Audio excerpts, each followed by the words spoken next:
रणधीर हसनपुर बामोरी। क्या हुआ था? कहाँ पे डिलीवरी हुई आपकी? डिलीवरी हमारी स्टेशन पे, और वहाँ अगर वे जीआरपी वाले ना हो तो हम मर ही जाते, और वहाँ बचते भी नहीं, वे हमारे मोड़ा मोड़ी।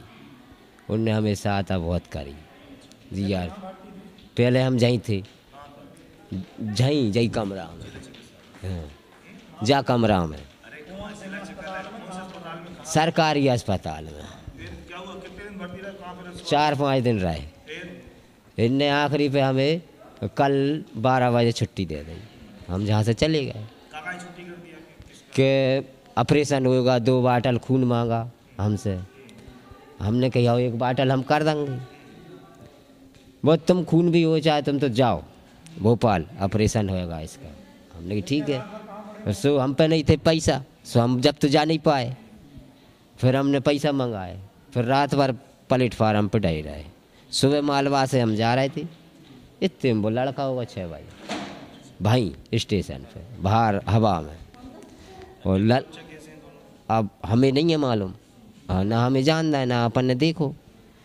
और फिर भी हम आए सवेरे से, फिर भी कह लगी मैडम भाई ऐसे आदमी ने तो भगाए दिया जाए जहाँ अस्पताल में कोई बना नहीं। हाँ वे अब खींच लेगा, उन्हें है मालूम वे, अब 2-3 तो खींच लेगा।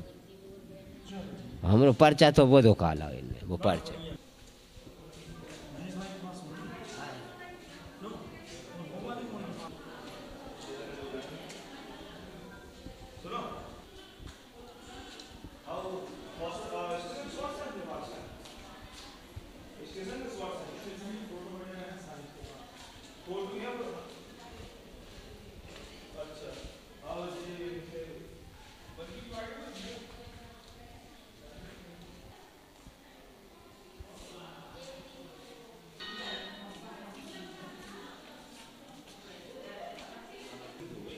महिला कोई विध्वस्त तो हो मैडम, कोई तो स्वास्थ्य ले लेना। एक मिनट बाइक कर ले, बाइक की निगरानी बस फोन लगाओ ना बात।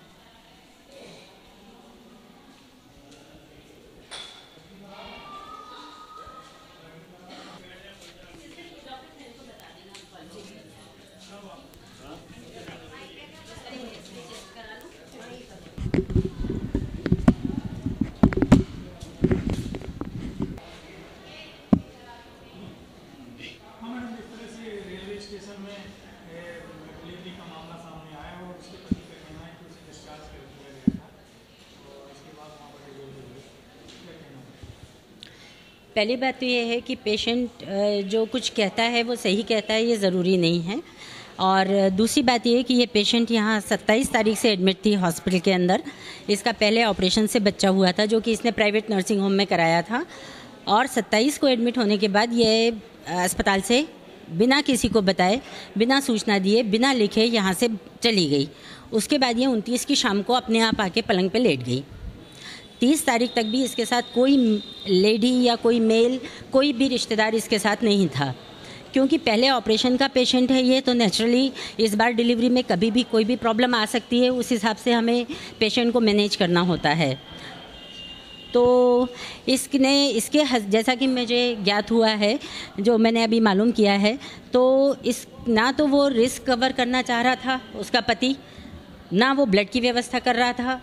जब वो आया उसने कहा मैं कुछ नहीं करूँगा, और उसने पर्चे पे ये लिखा है कि मैं अपने मरीज़ को भोपाल लेके जा रहा हूँ। उससे कहा गया कि जननी एक्सप्रेस से हम भिजवा देते हैं, अगर तुम्हें यहाँ नहीं करना है, तुम्हें भोपाल जाना है तो लेकिन क्योंकि सुबह का टाइम था, डिस्चार्ज टिकट बन जाते हैं, जननी एक्सप्रेस एक मरीज़ को छोड़ने गई थी, इसकी कोई ऐसी इमरजेंसी नहीं थी, तो इससे कहा कि तुम रुक जाओ, जब जननी एक्सप्रेस आएगी तो हम तुम्हें उसमें भोपाल भेज देंगे। लेकिन जब तक गाड़ी आई इसके पते नहीं थे। ये कल दोपहर की 12:30 बजे की बात है। डिलीवरी आज सुबह रेलवे स्टेशन पे जो हुई है, तो मैं नहीं समझती कि भोपाल तक जाने में 20 घंटे लगते हैं कि ये वहाँ पहुँच नहीं पाया, और इसने गाड़ी का भी इंतज़ार नहीं किया, इसने दस्तखत भी नहीं दिए। मरीज़ अगर अपने मन से सारे काम करवाना चाहता है तो हम लोग भी अपनी प्रक्रिया से बंधे हुए हैं।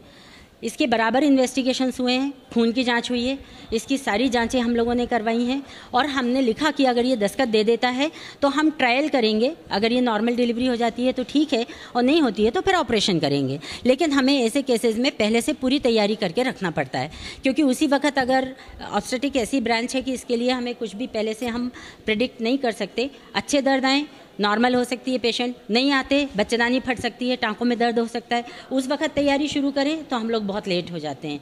इसलिए ये जो कुछ भी कह रहा है ये खुद गायब था, इसकी वाइफ 2 दिन से नहीं थी, फिर वापस आ गई। सारी इरेगुलरिटीज़ जो भी इसने कर सकता था अपनी मनमर्जी से खुद की है। और मैं नहीं समझती कि पेशेंट को बिल्कुल दर्द ही नहीं आया और उसको पता ही नहीं लगा और उसकी डिलीवरी हो गई। ये रेलवे स्टेशन पे क्या कर रहे थे, ये रेलवे स्टेशन से अस्पताल क्यों नहीं आ पाए? ये सारे प्रश्न हैं जो इनसे भी पूछना चाहिए। मैंने उसको सुबह कहा कि तुमसे किसने कहा था कि तुम रेलवे स्टेशन पे चले जाओ और यहाँ भी मत आओ? उसकी औरत से भी मैंने पूछा तो कहती है मुझे दर्द ही नहीं आया, डिलीवरी हुई। आप बताइए, जिसका पहले ऑपरेशन से बच्चा हुआ है, बिना पेंस के, बिना किसी नोटिस के और किसी जच्चा को डिलीवरी हो जाएगी? और कल 12:30 बजे की बात है ये, और डिलीवरी आज सुबह हुई है। इस तरह से ये मरीज़ लोग, जबकि हमारे इस अस्पताल में जननी सुरक्षा के अंतर्गत हम सारी दवाइयाँ फ्री दे रहे हैं, सारी व्यवस्था फ्री कर रहे हैं। यहाँ तक कि अगर कोई पेशेंट ब्लड की व्यवस्था नहीं कर पाता तो हम ब्लड बैंक से फ्री ब्लड सप्लाई करवा देते हैं। हमारे रजिस्टर में रिकॉर्ड है कि कितने मरीज़ों को हमने फ्री दिया है और कितने लोग अगर सीरियस हो गए हैं तो उनको ब्लड बैंक से ब्लड की व्यवस्था करवा के वो बच गए हैं। तो जब सारी व्यवस्था हम कर रहे हैं, अब तुम ऑपरेशन भी नहीं कराना चाहते, रिस्क भी नहीं उठाना चाहते, पहला ऑपरेशन तुम्हारा नर्सिंग होम में हो गया, यहाँ आके सारा नाटक करना चाहते हो, तो इससे तो हमारी जो हम व्यवस्था करें हैं उसको वो बदनाम करना चाहते हैं, शासन की नीतियों को बदनाम करना चाहते हैं। ऐसा कुछ भी नहीं हुआ था।